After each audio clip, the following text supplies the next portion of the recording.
Hey everyone, Happy New Year. It's Wednesday morning, January 1st, 2025, and welcome to Capital Markets Quickie. I'm your host, Endrit Cela, here to break down the last market moves of 2024 in just 2 minutes.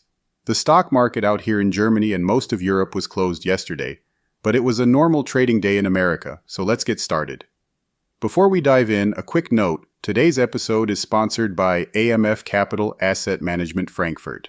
For tailored investment solutions and top-quality mutual funds, visit amf-capital.de.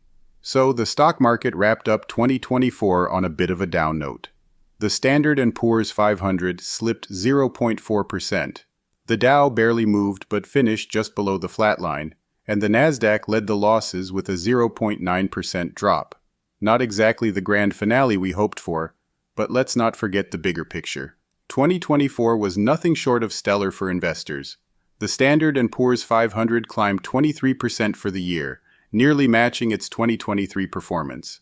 The Nasdaq surged almost 30%, and even the Dow notched a solid 13% gain. It's been nearly 30 years since we've seen back-to-back annual gains like this. What fueled this? Artificial intelligence stocks were the stars of the show. The so-called Magnificent Seven led the charge, with Palantir delivering a jaw-dropping 350% gain for the year. On the flip side, Walgreens had a rough time, losing 64% of its value. We also saw the Federal Reserve cut interest rates for the first time in 4 years, giving markets a boost. And let's not forget the impact of President-elect Donald Trump's return to the White House, which added fuel to the rally in the final months of the year. Commodities had their moment too. Gold surged 28%, its best year since 2010. And in the crypto space, Bitcoin doubled in value, although it's pulled back from the $100,000 level it hit earlier in December.